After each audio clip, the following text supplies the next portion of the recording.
Alright. Hey, how's it going? How's it going? Let's listen to my favorite song right now. Because this live's going to be heavy.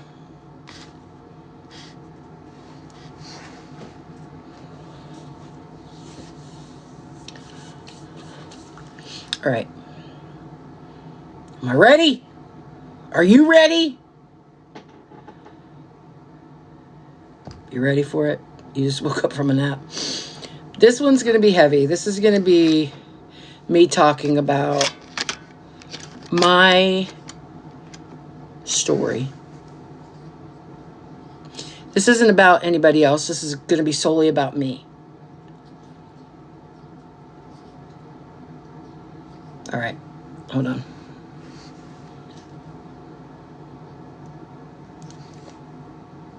Let's listen to my favorite song right now. Inside of me. Ooh, ooh, ooh.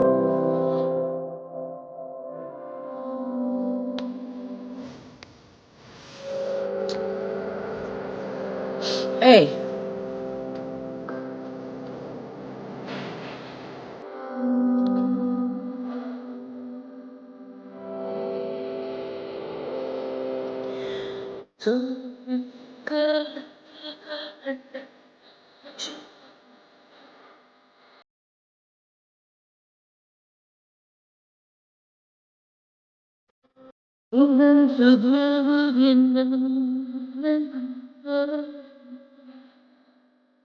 Nobody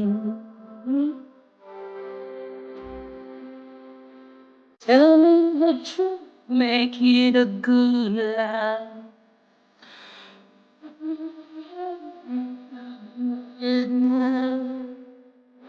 When it feels right, no, nobody is gonna move me like you, move me like you.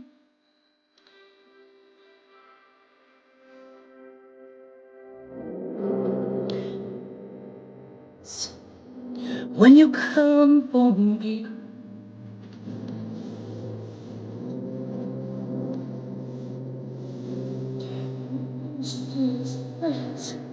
give it back to me.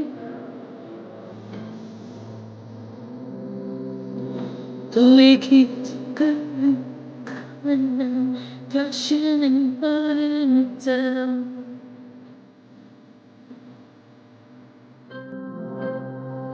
Losing gravity now,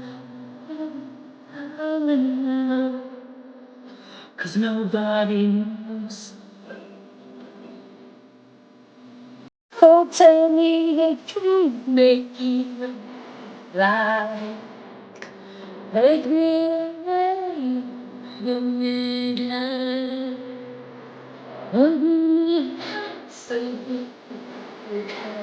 Nobody, nobody,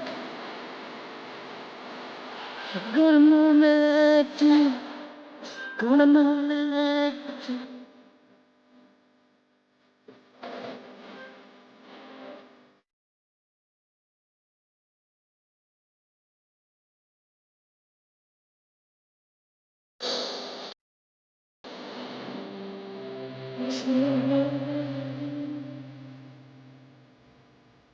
There's a darkness inside of me.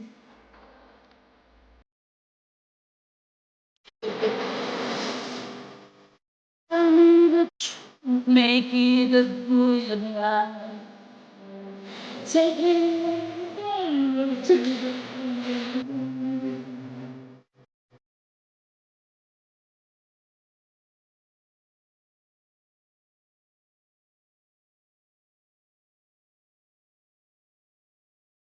gonna make me like you.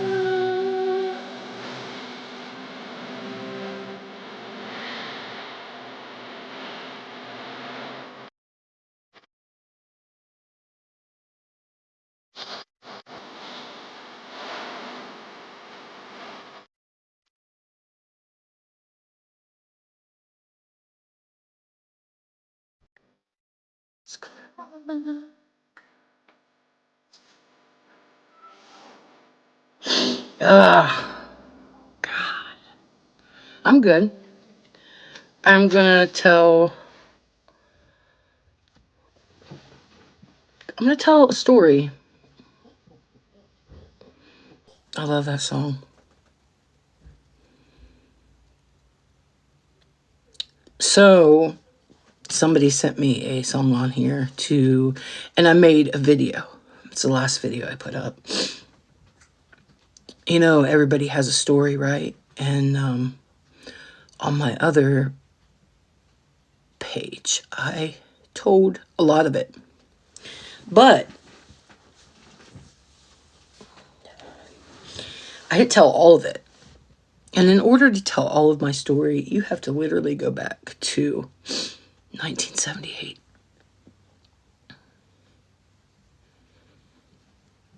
It's when I was born.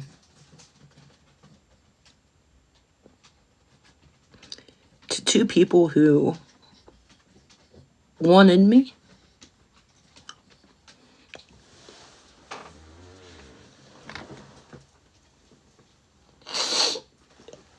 All right, this one's going to be really hard. This one's going to be really hard, okay? Because I have not talked about this yet.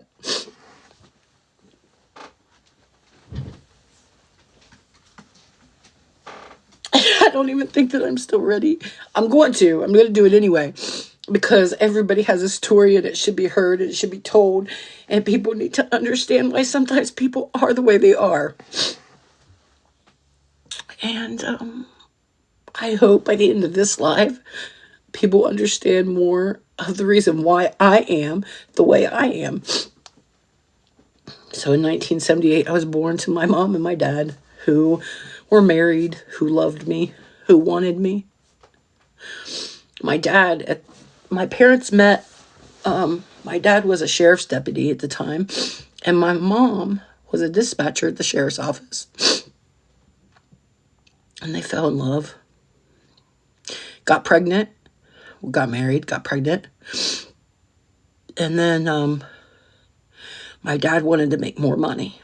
So he ended up moving to, taking my mom, and before my mom had me, and moved to Gary, Indiana. Well, actually Valparaiso. And my dad worked in Gary. He did security for a large church there. And moved my mom away from all of her family, everyone she knew. And I was conceived in Ohio, so I am a Buckeye. But I was born in Valparaiso, Indiana, so I am a Hoosier also. But it wasn't very long after I was born that they moved back to Ohio. My dad got a job on the police department, and my mom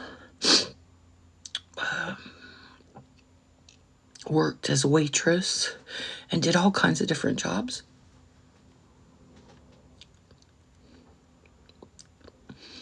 But my dad was an alcoholic, and he became the police chief after a while, and he beat my mom.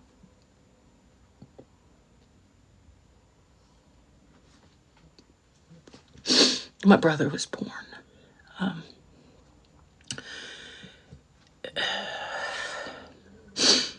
And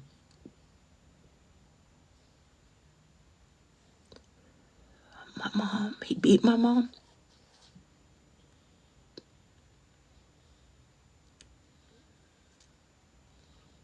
A lot.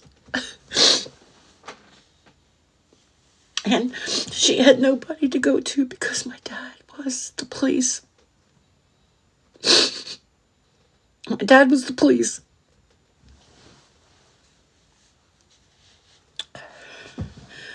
Our life was really hard for a long time. And in 1988, my mom divorced my dad.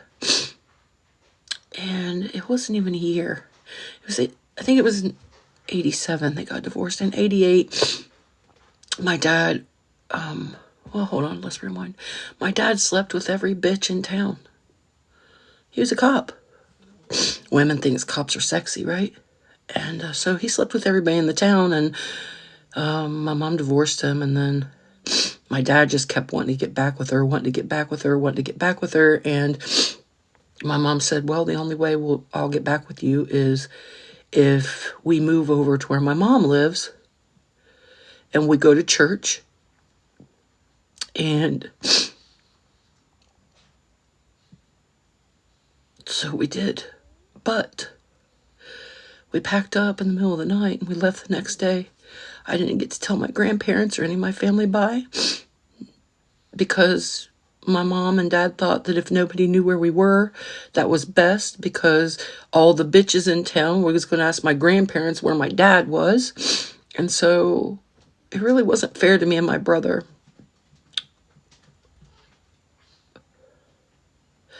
A lot of the holidays went by, and Christmas came. We had been gone for quite a while, and I begged my dad, could I call my grandparents?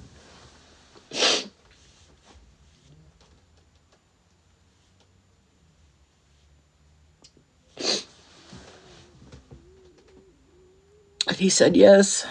So I got to call him, and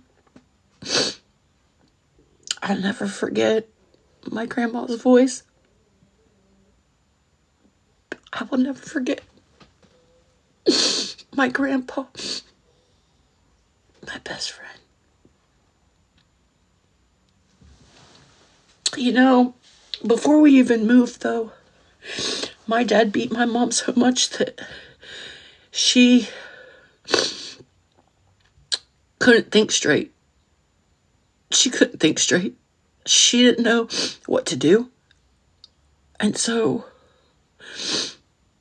she would take it out on me, just because maybe I asked her for something, and it just...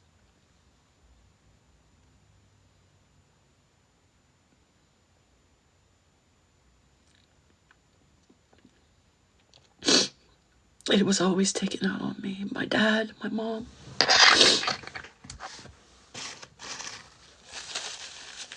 And my brother had to watch it.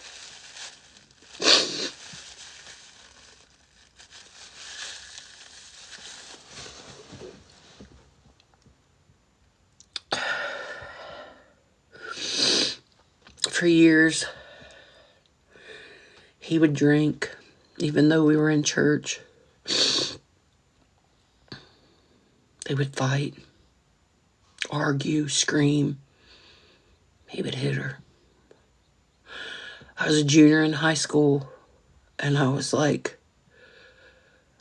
I couldn't take it. You know, I think the reason why I was in so many sports and why I played basketball, volleyball, softball. I threw shot and disc. I was in theater. I was in band. I never was home, because being home meant that I had to listen to my dad screaming around, yelling at my mom, hitting my mom.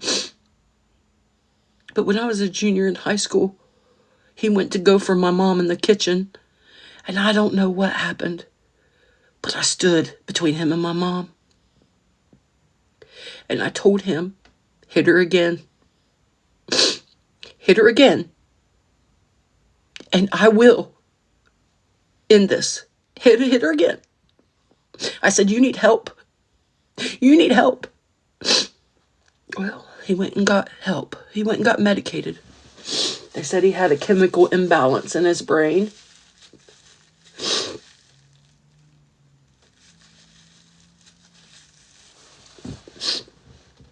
I loved my dad.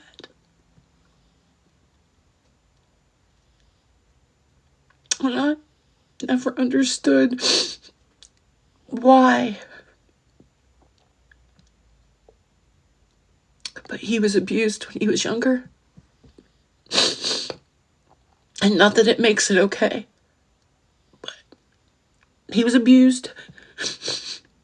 And so he didn't hit my mom after that. And he would tell everybody, don't mess with my daughter. don't mess with her because she's tough.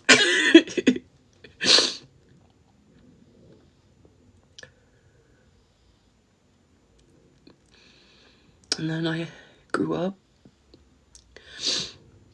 went to college.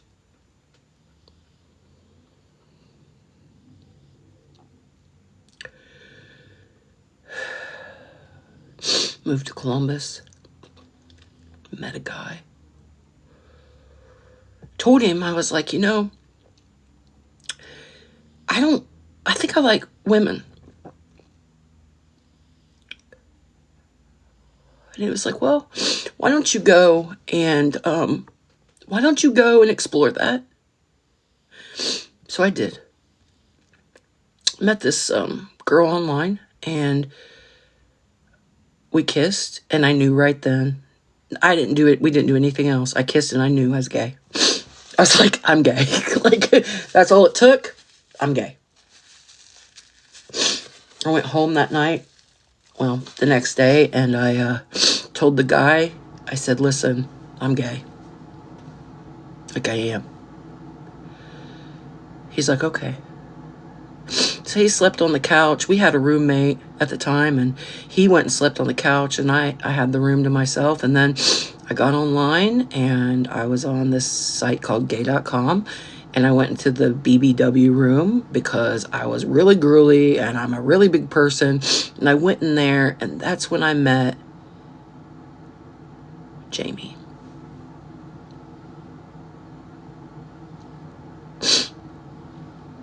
My whole world changed. My whole world changed. So I had told him, you're going to have to move out. Because, like, I literally am gay. And this just isn't going to work. I went to Tennessee to go see Jamie. And I knew as soon as I opened the door, before I opened the door, that I was in love with that person. And as soon as I opened the door, I knew that my whole world had been changed.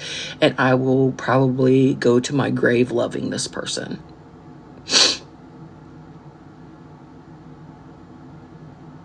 We spent an amazing 3 days together in the motel room. And on the third day, I looked at them and I said, are you hungry? Because we didn't stop doing what we were doing in that motel room for 3 days, right? I had never been turned upside down like that in my whole life. Yep, gay. Very gay. I was gay. I was so gay. Okay.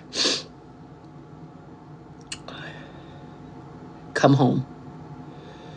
Everything with me and this guy seems to be fine. I said, I'm in love. Like, I'm in love with this person. They were fine with it. They still weren't able to move out yet, whatever. Well, Jamie ended up coming up, staying. I went downstairs one night in the middle of the night to get something to eat or drink or something, and Jamie was upstairs, and the guy corners me in the kitchen and tells me that, puts my hand on his stuff and tells me that I liked it then, why don't I like it now, and that I'm going to take it and I'm going to like it in the kitchen. Well, Jamie came downstairs. Anyway, that abruptly stopped, right? But Jamie left and went back home, and he came up to my room a couple days after that, and he took it.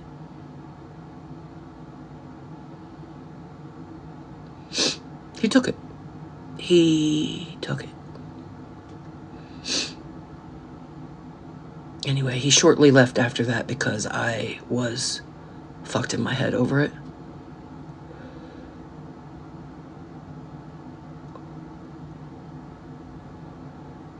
And then we'll fast forward to 2005. Me and Jamie broke up for a bit. I ended up moving to Charleston, West Virginia, and ended up getting involved with another girl. We went to a bar called Tracks one night, and she was inside, and I went out to go get to my car, and 3 men came at me in the parking lot.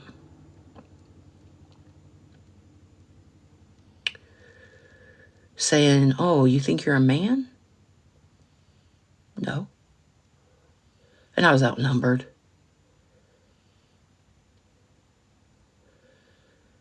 And then I was beaten. And then all three of them took it while I laid in the parking lot.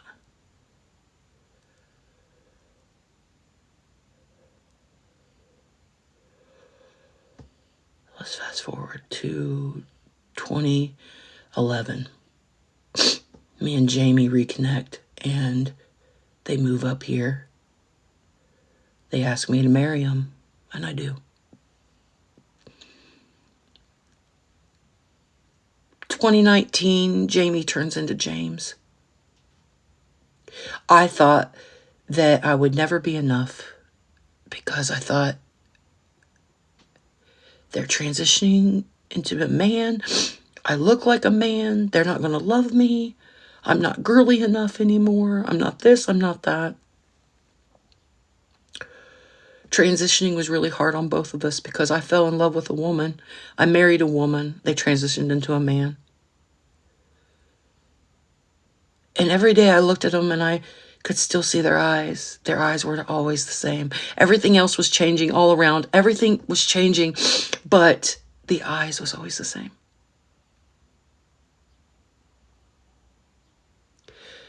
But truth is, I got injured at work not even a year into the transition. And I got hooked on Oxy. I overdosed, died. Luckily, I had shown James how to use Narcan. They brought me back. But I was gone for like 4 minutes. I was purple. And I had suffered an anoxic brain injury. I didn't learn my lesson, though. That was on Fent because I didn't have Oxy and I didn't want to withdraw. I had never used Fent before, and I should have never done it. But we did. Well, he didn't end up doing it, but like we thought that one line, a big line of Oxy would be the equivalent of a big line of Fent. Why in the world did we think this? I don't know. And then all of a sudden I was dead. Fast forward a couple months, same thing happens. I don't have any Oxy. I don't want to withdraw. And we thought, oh, okay, we could do this. We can do the Fent again. All we have to do is not do so much, right? He cuts a line up. I take it, boom, gone, dead again. Dead for 4 minutes again. I guess 4 minutes is a lucky number for me.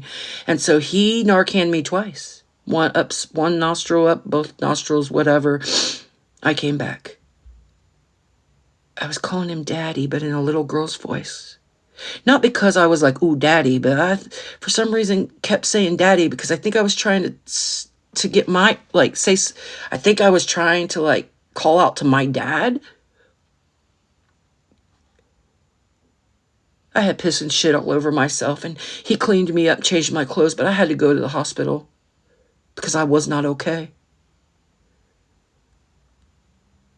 I didn't dare tell him at the hospital what had happened because if I did, I'm a nurse, and oh my gosh, I can't possibly tell them why. I'm in the room, the lights are bright, they're cutting my clothes off of me, and all I want to say is please, like, please help me. But I couldn't bring myself to tell him.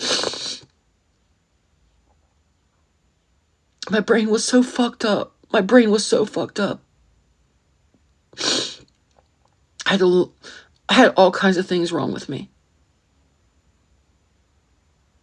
Because I died twice. It's a really hard time for me and him. I cheated on him. Never in my life did I ever think that I would do something like that. Ever. But I did.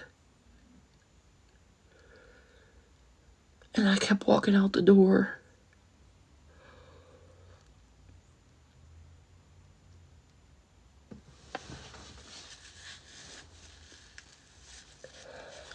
So in return, he cheated on me.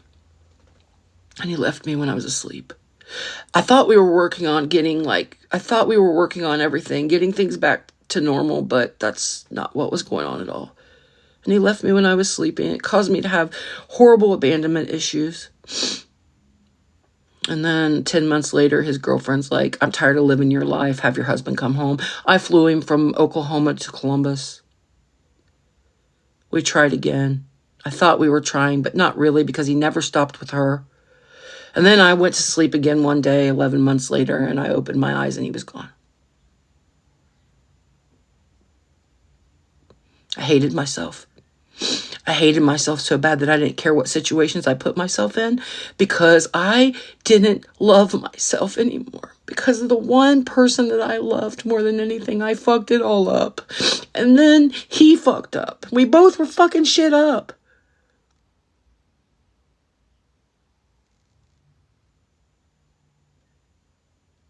One night I went to Kroger.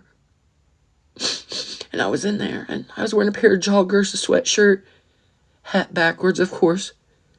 I come out, and I'm trying to put my groceries in the car, and this guy screams at me, tells me to move my fucking cart. The cart wasn't even in his way. I said, is the cart in your way? No, it's not, bitch, you're going to move the cart. I laughed at him at that point. I was like, I'll move it when I'm done. He gets out of the car, takes the cart, beats my car with the cart, then beats me, beats the fuck out of me. I get online. I say a black man beat me up in the parking lot. 15,000 people hated me online because I used the word black. But the fact of the matter is, Dorsey Fuller beat the fuck out of me in a Kroger parking lot over a grocery cart, and online thought it was funny. That was a horrible time to go through online.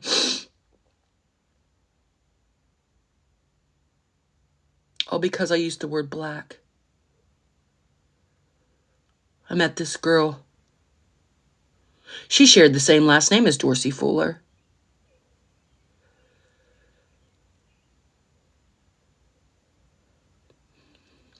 She would beat me and beat me and beat me because she said that I was thinking about things that I shouldn't.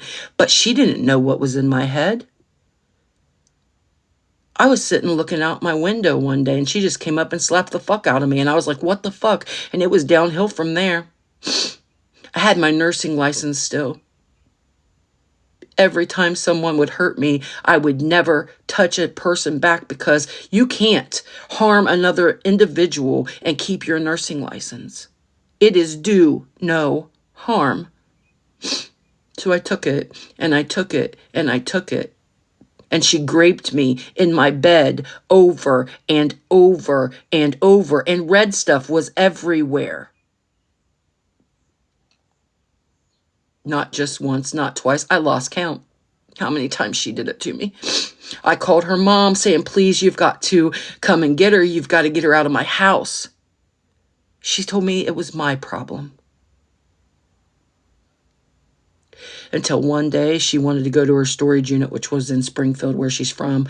And we went there, but only before she beat the fuck out of me and beat my head against the cabinets because I couldn't find her glasses. So I had a concussion. I know I did.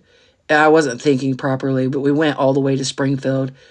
And I got in the driver's seat once we got there, and I told her that I was going to go to the Speedway to go grab something to drink, and I'd be back. But the truth was I had no intentions of going back.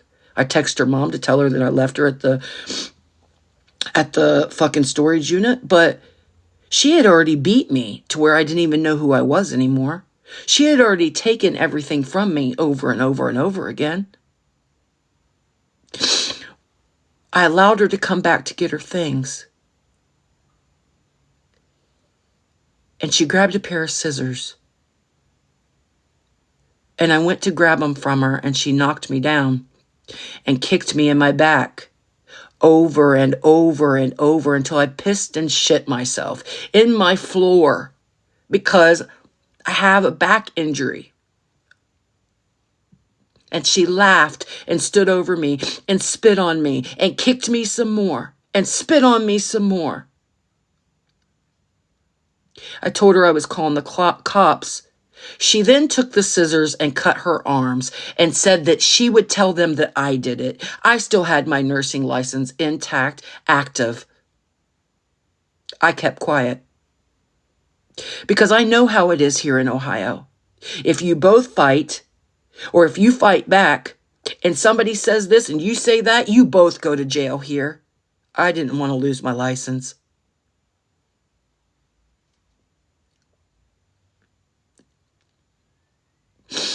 I literally cannot tell you how many times I've been raped. I can't tell you. I'm getting restrictions for telling my story. I can't tell you how many times I have been beaten.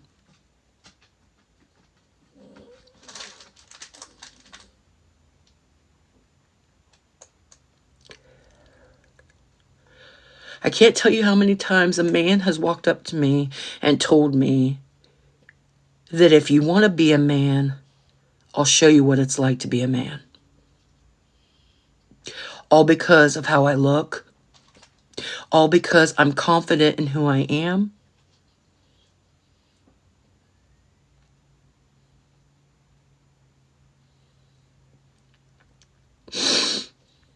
I thought I deserved it.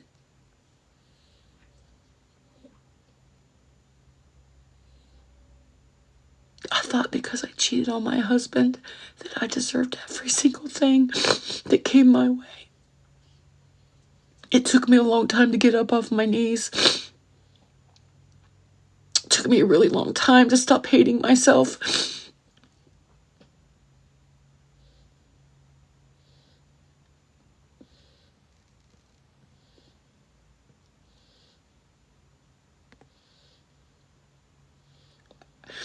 So yeah, I've been triggered when somebody on this app says that I beat my husband and that I beat women. Because that's farther from the truth.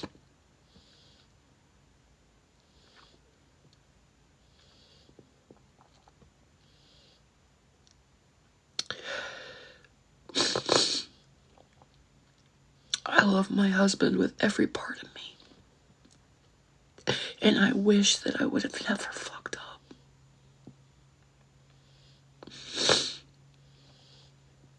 I don't think that I will ever love anyone like I love him. I've tried. But all my roads always lead back to him. It always has. We've been doing this dance since 2000.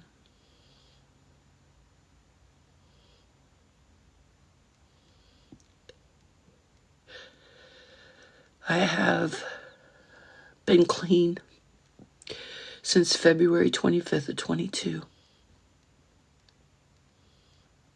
I have changed my stars.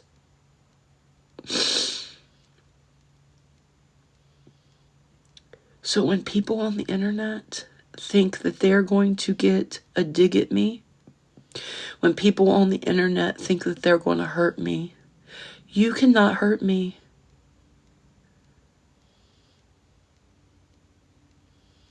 You can't hurt me. You can't hurt me. I've already been taken from. I've already been depleted. I've already been scarred. I've already been harmed. I've already had everything taken from me. You think that you sitting on the internet saying big bad words and making up lies is going to hurt me any more than what I've already been through in my life?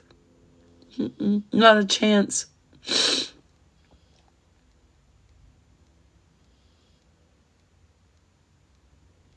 I was abused when I was a kid, abused when I was a teenager. Oh, I didn't even tell you that my junior year of high school, I played basketball. After basketball practice, I met this guy that I really liked in the hallway behind the gymnasium. It was inside the building, but like inside behind it. Anyway, by the shop room. We started making out. And then he took it.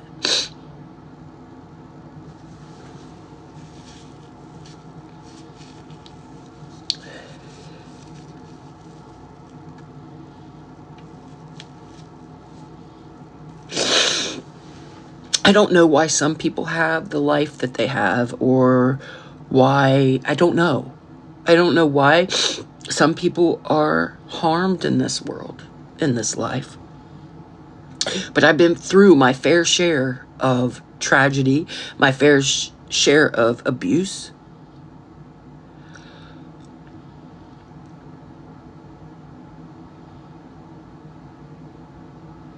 And I am super strong after going through all of that.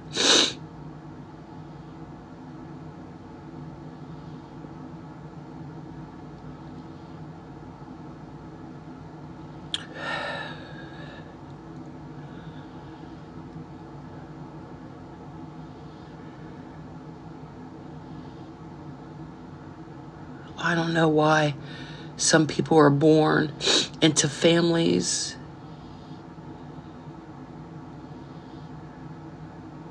the families that they're born into, you know?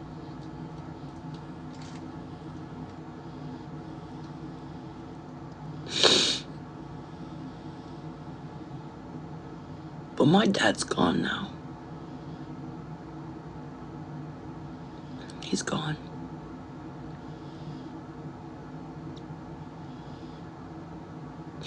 And I've never talked about online the things that happened in my childhood. Because he was here and I didn't want to embarrass him. Or I didn't want to make him mad. But I love my dad. I love my mom. And I hate that they had the toxic relationship that they had for so many years.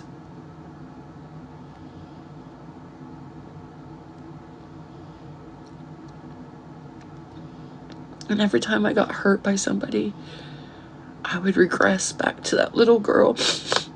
You know, back to that little girl.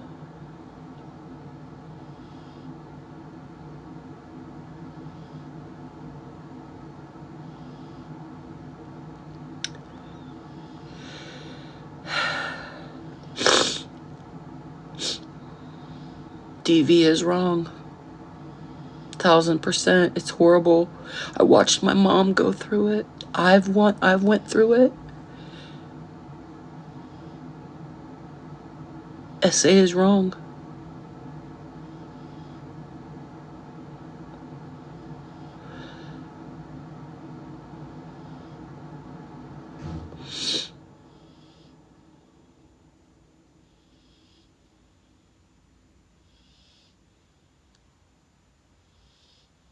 And I'd be a liar if I said that every day I didn't want to use. I'd be a liar. It's not easy. Being an addict's not easy. Because once you get that taste of the numbness, once you know that you don't have to feel, when all you have ever had was tragic instances where sometimes you just don't want to feel.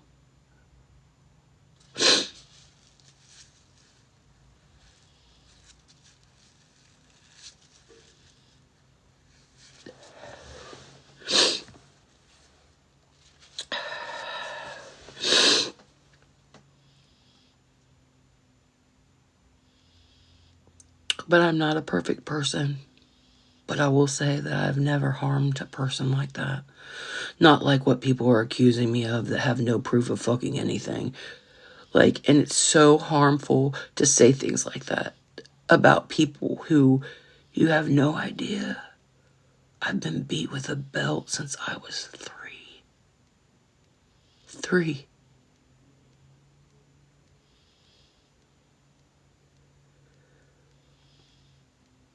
I would never.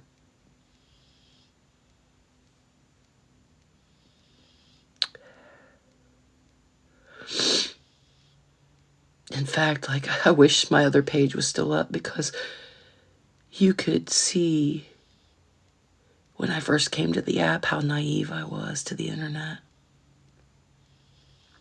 I was so calm and I had a little sweet voice. I don't even know that person anymore. It's like, it's a double-edged sword being here. On the internet. It's like, I want to be here. I love being here. I also hate it all at the same time. I hate how people just try to destroy other people just because they can.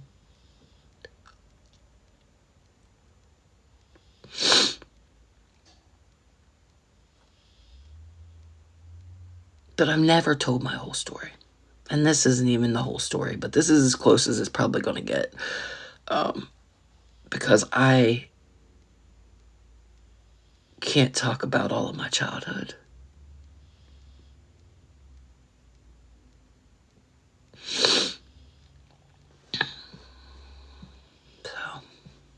there you have it.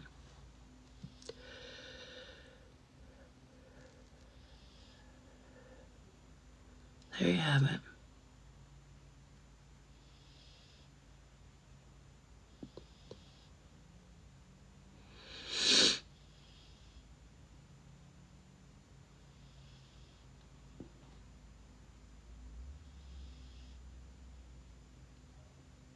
Why is it that we love the people that hurt us the most?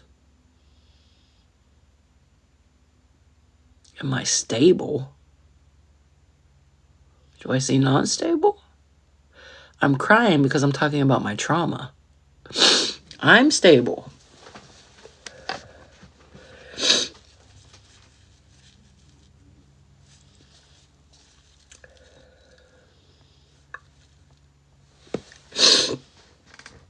I love being a nurse. I will get my nursing license back. I just have a hiccup. I got addicted to drugs.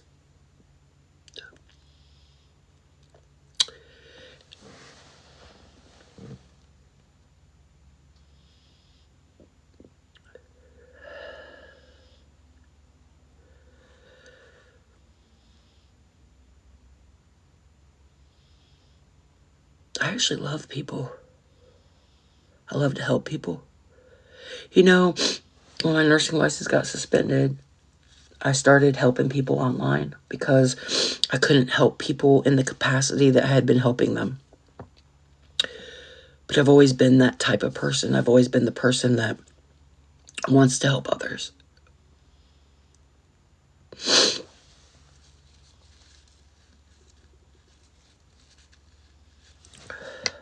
Sorry, I'm snotting pretty bad. And I have no Kleenex. I got freaking, whatever this is called, napkin. And that hurts your nose after a while.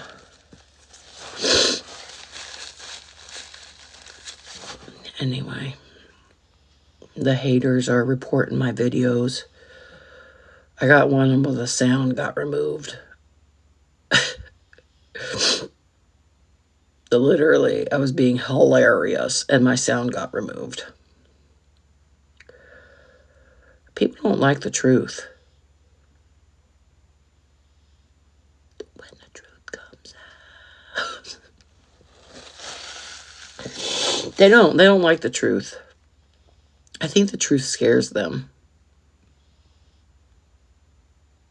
Anyway.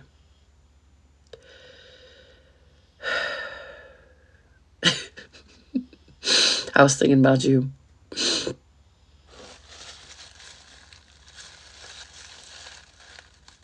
So, I'm cutting this short tonight because I was going to come live and be funny and stuff, but this is all Alameda's fault. Just blame her for the sound she sent me, okay? It's her fault, and I'm going to die on that hill. And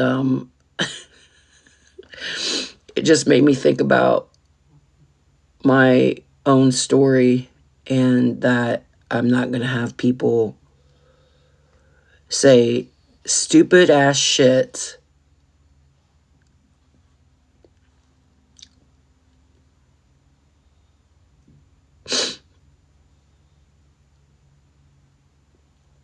Don't feel bad. Don't feel bad. I needed to tell it. I needed to talk about it.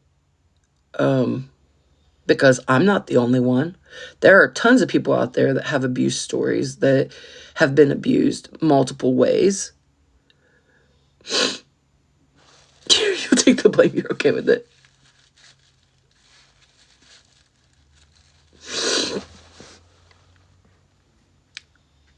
I know I will.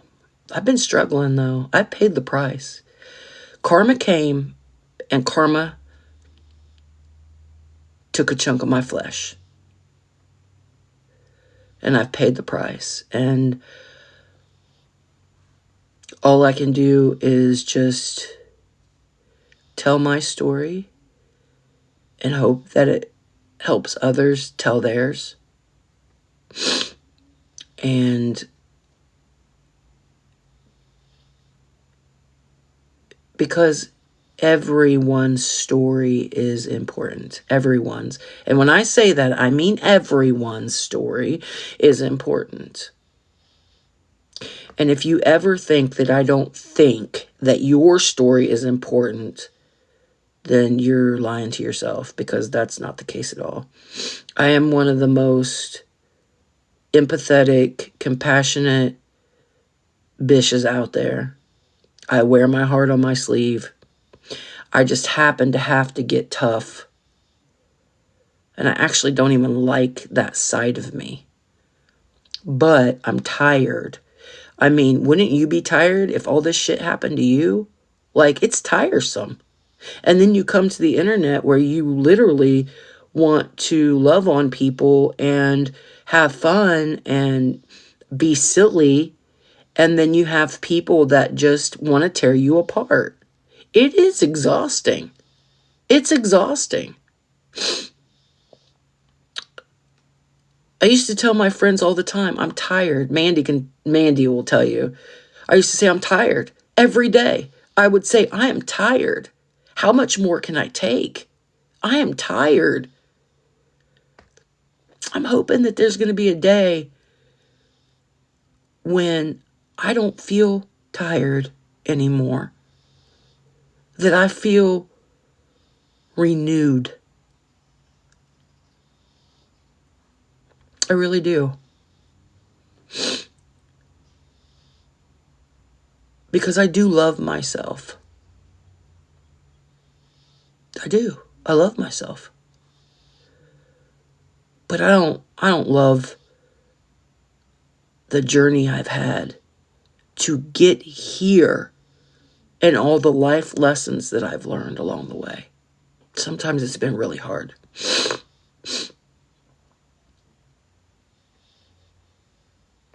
So if you reported my live, fuck you.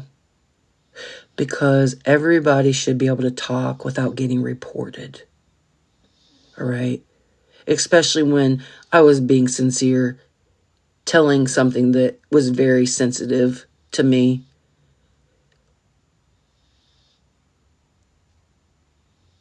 I would never sit and report someone for telling their story or talking about their life. I would never sit and report someone for that. That just shows me that there's a lot of lame-os out there that just hate my existence. And you know what? That's fine. Because you won't admit this, but you're a super fan. You're a super fan, honey. You're obsessed. You're a super fan. And my name will continue to come out that mouth until all the cows come home. And twice on Sunday. I love you all. I love you all. I hope you have a great night. Fuck the haters. Fuck the scammers. And fuck trees. Bye-bye.